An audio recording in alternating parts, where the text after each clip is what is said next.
That's a big fish. G'day everyone, welcome back. Today we're going to tie this hotspot caddis. This is part 2 of my most commonly fished fly tying series.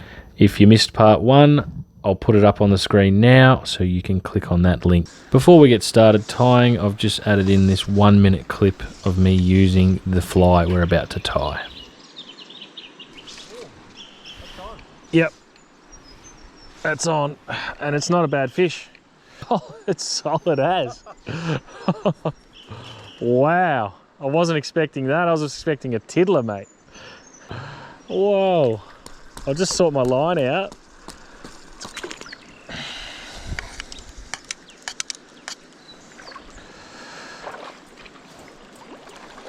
Brown. That is a good brown.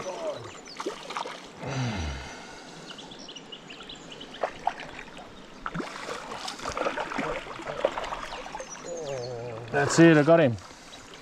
Oh, woo!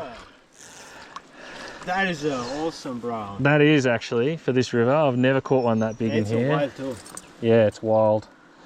Big wild brown. There you go, mate. Holy shit. On that tiny little hotspot hare's ear. They are absolutely killer. Unbelievable. So there you have it, guys, a fly that works. On this particular day, I was fishing it underneath my unsinkable indicator fly. If you would like to see how the unsinkable indicator is tied, please click on this link on the screen now. But without further ado, let's get into tying this hotspot caddis. In the vise, we have a size 14 jig hook. The bead I'm using is a 3.2mm gold slotted bead. The thread I'm using is a brown Semperfli classic wax thread in 8/0. For the hotspot, I'm using this cheap tying thread. I'll put a link in the description for this thread. Most people use Glow-Brite. This is way cheaper. The wire is a small medium ultra wire in gold. The body of the fly is hen's hair dubbing. Use whatever color you like. Today I'm using gray. And finally, a throwaway brown CDC feather. I'd just like to say there's no hard and fast rules with material. Use whatever you have on hand. As long as it looks similar to this, it'll catch fish. As with most flies, we begin by laying our thread base. This secures the thread and provides more grip than a bare hook shank. Snip away that excess. Now we add in our hotspot. Do this by doubling over the green thread, tying it in, snipping away the excess, leaving a 3mm tail.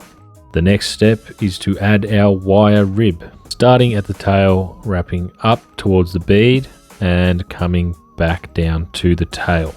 This puts us in position for the next step, which is adding some wax to the thread and creating a dubbing noodle. The wax will help hold your dubbing. If you don't have wax, it's okay. You'll get away without it. It's just best practice and makes things a little bit more secure. The next step is to create a dubbing noodle. I'm using a grey hair dubbing for this, but this fly is effective in a range of different colors. Really like it in an olive, a brown, and a light olive, but do find grey to be the most productive. To form the dubbing noodle, pinch small amounts of the dubbing between your thumb and forefinger and roll it onto the thread in one direction.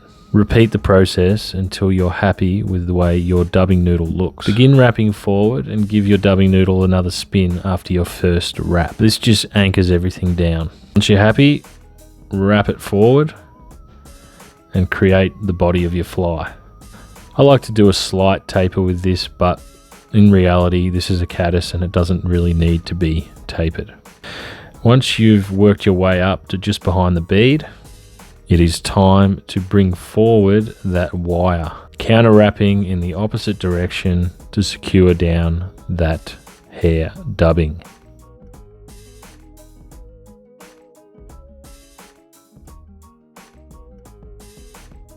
Once you're happy, tie that off with a few securing wraps in front and behind the wire and helicopter the excess free.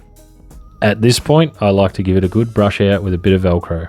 This just gets those trapped fibers poking out and looking really leggy. I think the key to this fly is to make it as furry as possible. That way when it's in the water, it's going to really move around. And I feel like the more action in your fly, the more chance a fish is going to take it. For the next step, I like to add some CDC fiber. If you don't have CDC or you're just not up to this yet, just add more dubbing and then whip finish your fly and finish it there. Give it a good brush out and you'll be done. It will still catch fish. I just wanted to show you guys the CDC way. CDC just animates the fly a bit more under the water. I add my CDC into my little paperclip clamp thingy-majiggy and I trim away the stem. The next step is to create a dubbing loop. You can do this by splitting your thread, or alternatively, like I do, you can loop the thread around your finger, then throw in some thread wraps back around the shank of the hook. To close up the top end of the dubbing loop, I like to bring my thread around the top end of the dubbing loop. This will make it easier to grip those CDC fibers. I then add in my dubbing loop twister. This spins up the thread and locks in all the CDC fibers. It's a little bit tricky, but with time, practice, and just a bit of persistence, you'll pick this up. As you can see here, those fibers aren't being gripped in the dubbing loop. So I have to put another wrap around my dubbing loop up the top. Actually, it's another 2 wraps, and that should fix the problem. As I said, just slow and steady with this. It's better to be slow and get it right than fast and get it wrong. Takes me a little bit here, but I eventually get it. Practice really does make perfect with fly tying. Those CDC fibers are gripped between the 2 pieces of thread. Now I'm going to spin them up on my dubbing loop spinner. I use the handle of my whip finisher on the thread because I feel like it spins better than it does if I lean it on my finger. Once they're spun up, it's time to wrap them over and around the back of that bead. Every time I wrap once over, I'll draw back the fibers with my thumb and forefinger. This will pull the fibers back and make them all sit where we want them. Once we've finished wrapping those over and we're happy with how it's all sitting, it's time to secure that dubbing loop with a few nice tight thread wraps. Holding back the CDC fibers keeps everything out of the way. The next step is to trim away that excess dubbing loop. Once that's done, add some more wax to your thread. Form a small dubbing noodle with some hair dubbing and just fill in behind the bead. This step could also be optional. I just like the way it finishes things off. The next step is to throw in a 3 to 4 turn whip finish and you're done. That is the fly finished. Now, if you want to know how to use a whip finisher, I'll put up a video on the screen now. Otherwise, that is it, ladies and gentlemen. I appreciate you supporting my channel. I appreciate you watching. I hope you enjoy this video. Please give me a like, subscribe, comment, all that good stuff. And remember, there's no hard or fast rules in fly tying when it comes to materials. Use what you got, make it up. We'll catch you on the next one. That's a big fish.